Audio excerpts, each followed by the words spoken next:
Hey everyone, so today I'm actually speaking to you from a place, little town in Mexico called Tequisquiapan.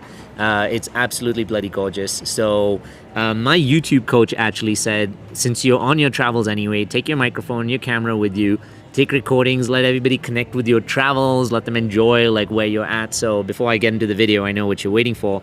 I just want to quickly show you how gorgeous this place is. So this church is the central part of the square, obviously, and it's matching my shirt. Did not plan that whatsoever. And hold on, oops. And there's the town square. There's like little restaurants all over the place with like courtyards and stuff. And the food is absolutely delicious. The people are nice. The place is amazing. I mean, I love Mexico. It reminds me of home so much. But what I want to talk to you today about is why the time after a breakup is so important and how to use that time to actually discover the self and to heal the self.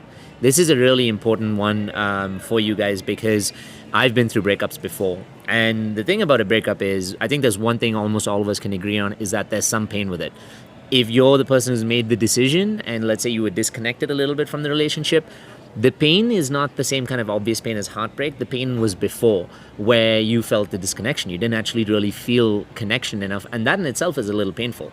But if you've gone through a painful breakup, it's even more hurtful or even more tragic because of the influence that it has on the heart. And more than anything, it's the influence that it has on vulnerability.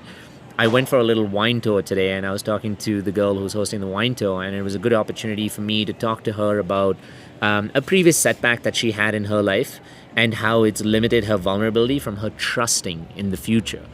And so subconsciously, all of the decisions that we make are not very conscious when it comes to how we're trying to choose partners, how we're going to move forward in the future. And so especially regarding pain, I'm just going to move this a bit, I'm sorry, I apologize. Especially regarding pain and regarding, hurtful things, we're very afraid after we get hurt. Naturally, this is a protective mechanism that's designed by the body and the mind, which is that if I've experienced something that's really hurtful, I'm going to consciously try not to repeat the same thing again. This is to make sure you don't burn your finger twice on the stove or anything else, right? The problem with it, though, is that it creates that strong sense of fear, which takes away from trust, vulnerability, chance, any of those other things.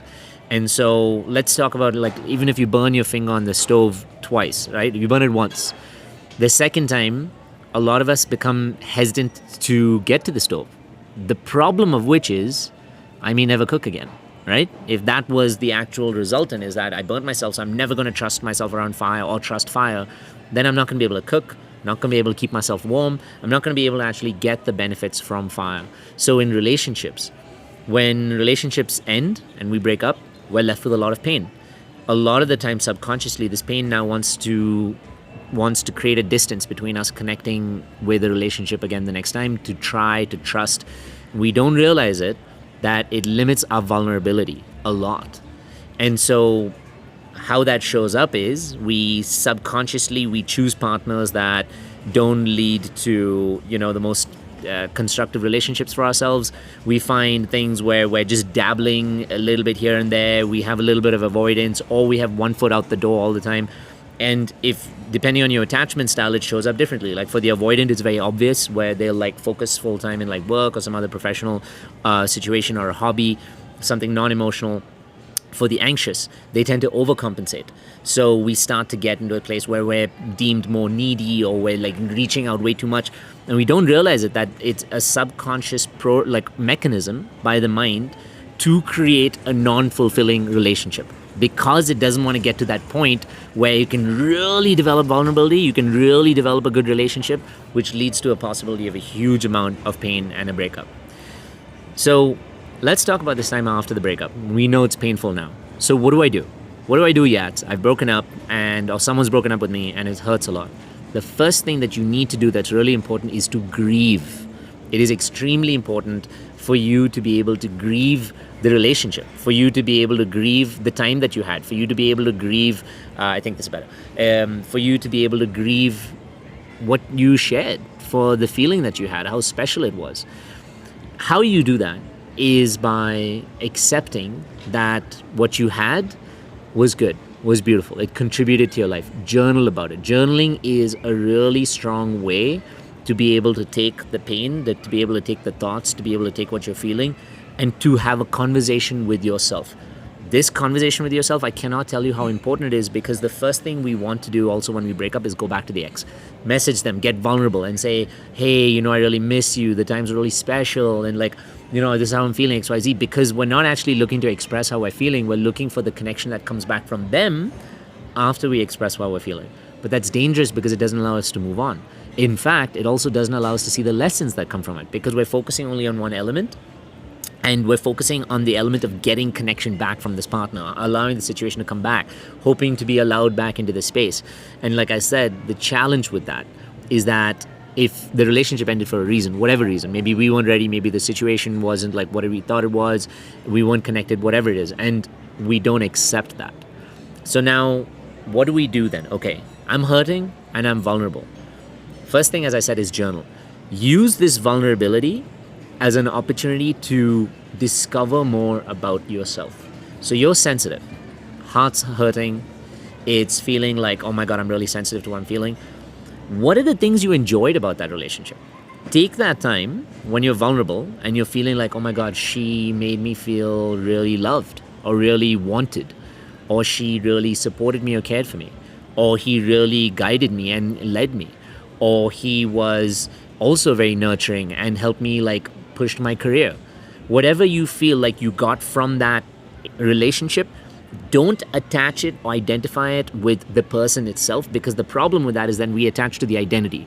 Whereas what we really want to, what we're feeling the benefit of is not the identity of the person, but it's what they brought us in the relationship. And that can be reproduced. The person may never be reproduced. That name, that person, which is why when we lose someone when they pass away, that level of grief is really high, because they can't be reproduced exactly the same. But in a relationship, what they represented for you, the feeling they gave you, that can actually be reproduced.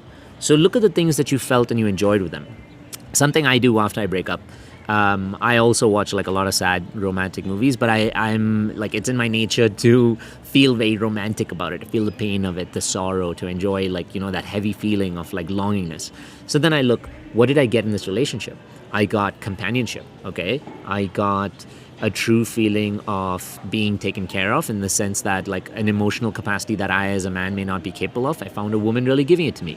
I found that we enjoyed some things really well together. Let's say dancing, for example. I love to dance. So, okay, we went dancing and I really brought my best self out. We traveled a lot.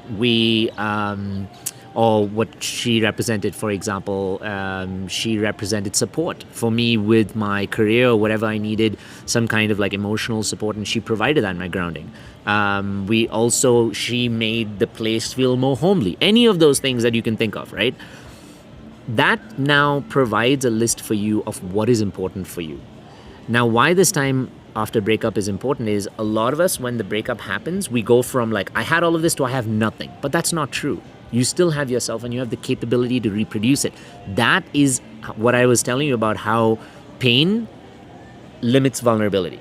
And pain limits the possibility of being open to it happening again, and the possibility to believing we deserve it again, because we don't want to feel pain again.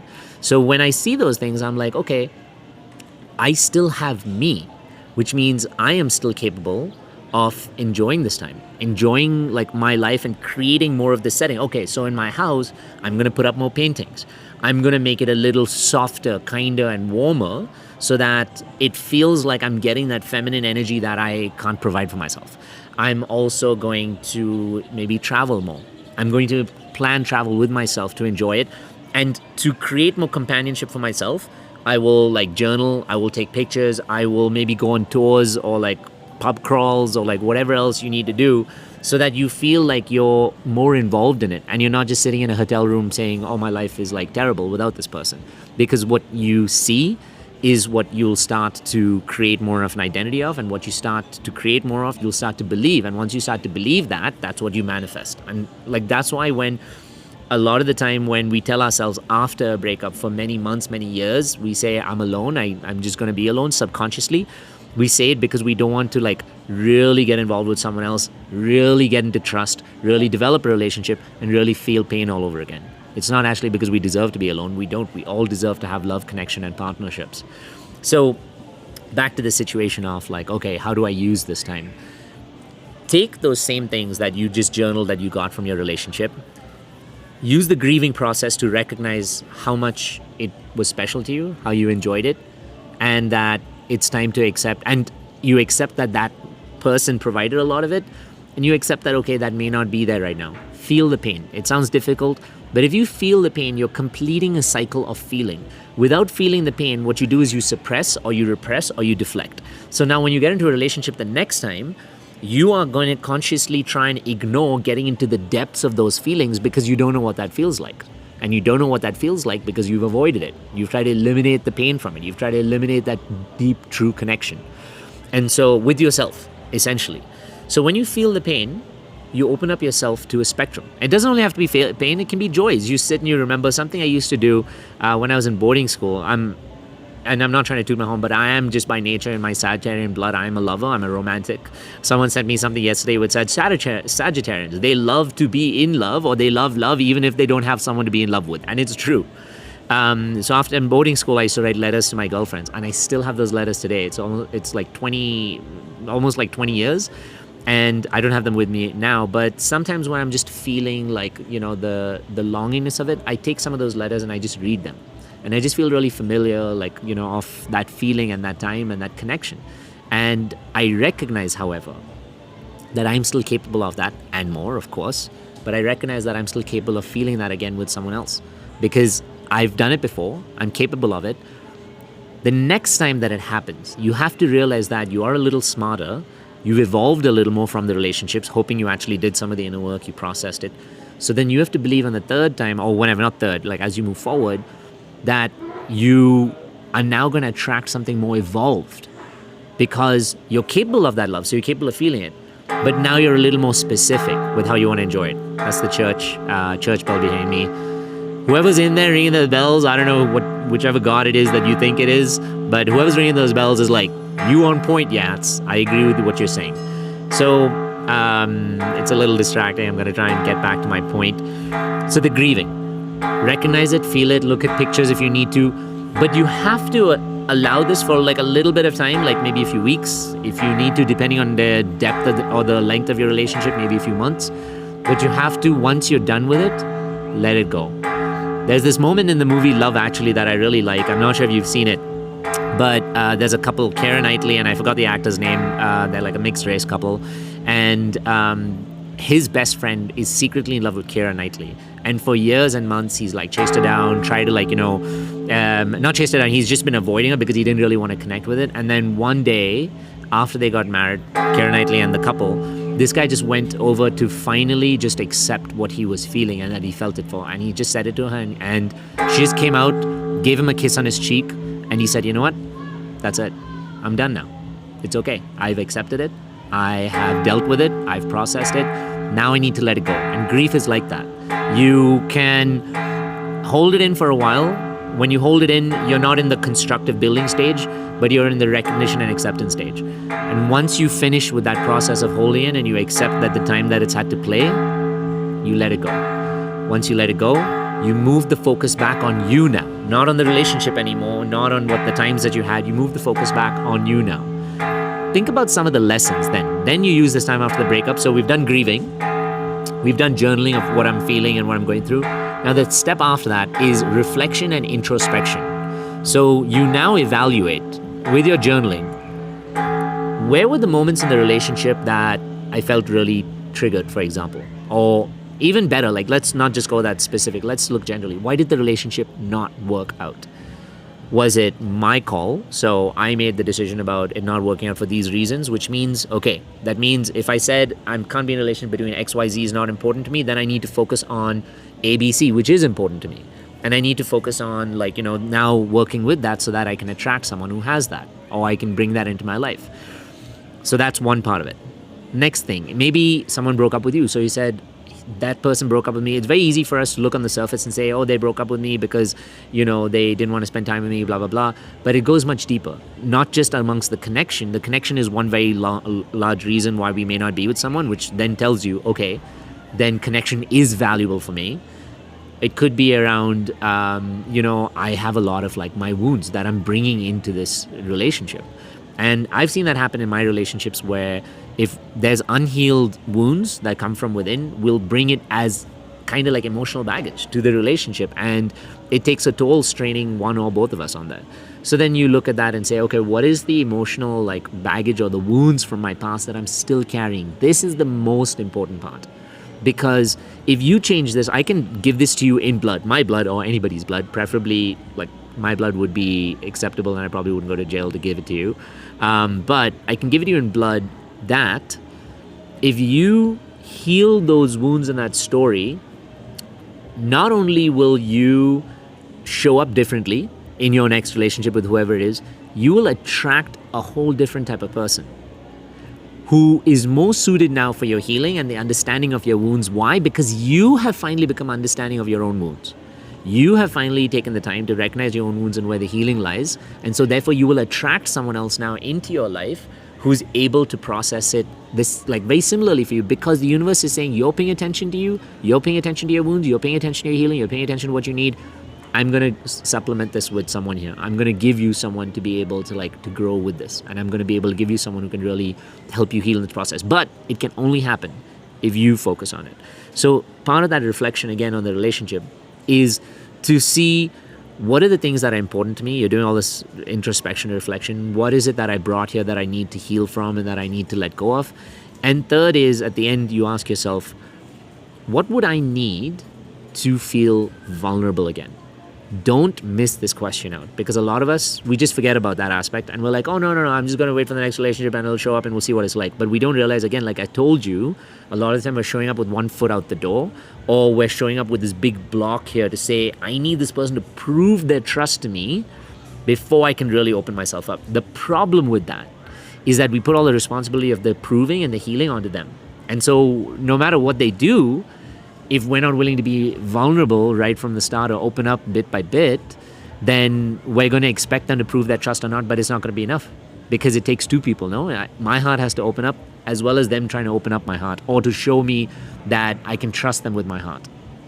And so in that last part, you ask yourself, what do I need to be more vulnerable the next time in my relationships? Now, for the anxious attachment styles in general, there is the tendency a lot of the time to be over vulnerable or overcompensate with vulnerability. Now, I just want to make that clear that that type of vulnerability is how we emotionally manipulate in a way, because we really need to be seen and heard. So that's not the vulnerability I'm talking about. The vulnerability I'm talking about is openness to connection.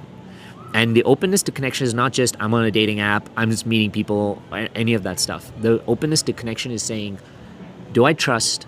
And am I willing to put both my feet into this next connection that comes about, knowing that there's a possibility it may not work, because nothing is guaranteed, but that I will learn lessons from it, that I will love it and enjoy it while I'm in it. What I find that does is the combination of all of those things we work through. So those three things is that it now makes you focus more on quality versus quantity in your relationships in life. For those of you who don't focus on quantity either, it still helps you focus on quality. So it's a win-win anyway. Because you're now focusing on the deeper parts of you that attract someone else. And once you do that, you don't even have to consciously go and pull someone in and draw them and say that person, I know it, I need that person and I want it and whatever. You just have to create the energy within you. And we're such powerful beings. We're energetically attractive beings. We're magnets. We pull the energy that we're feeling and we're representing towards us. And so if you focus on those things, first to grieve, allow the feeling and then to let that go.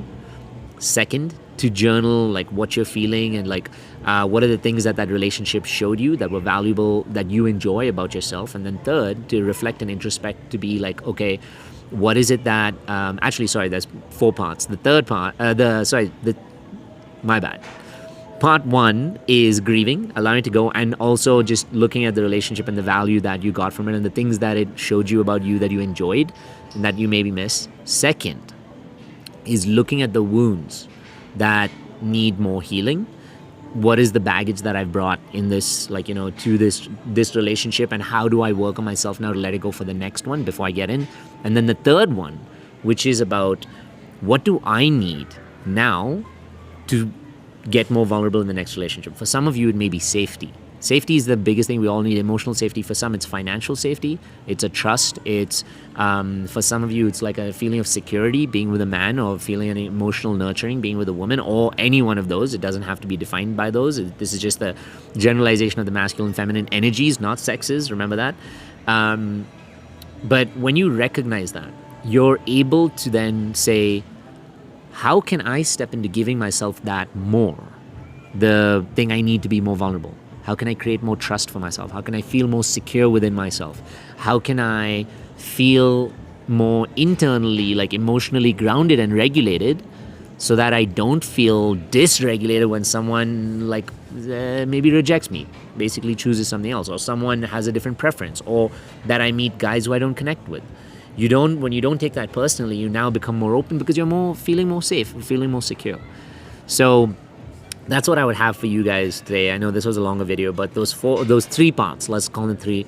Grieve the end of the relationship. Remember some of the good moments, the times, etc. But focus more on what was the relationship. What did the relationship make me feel? Like, what are the things I really enjoyed about the relationship? What are the parts of me that I really connect with from there? Second part is to what are the wounds that I was bringing to this relationship, or the emotional baggage that I need to work on for myself to let go so I don't bring it to the next one. And the third one is, what do I need to work on for myself to make myself more vulnerable again? Not, like I said, just go out and tell someone your entire life story kind of vulnerability to gain connection, but a vulnerability from trusting someone without the sense of fear, without your hand on your gun in your pocket, or you're 1 foot out the door, but actual vulnerability to say, you know what, I'm willing to take this chance. If I get hurt, it's another learning lesson for me to know more about myself, what I want to be in, what I want to choose. And if it does work out, that's part of the vulnerable process of me, being able to have a true connection and enjoy the magic of it while you have it. And if it doesn't fully work out sometimes, like I said, we can't predict, but we enjoy such a powerful level of connection in that period of time. We as human beings are social beings. We're meant to exist in relationships, and we're the strongest amongst most species, I believe, in emotional intelligence of relationships. So do those 3 things for yourself. Use that time after a breakup, and trust me, this will prepare you so much more for the next time you're going to get into a relationship. And so the chances of success then become so much higher. Love all you guys, or as they say, and I was going to say adios and hasta luego, as we say here in Mexico, because I am in Mexico. And buenas noches.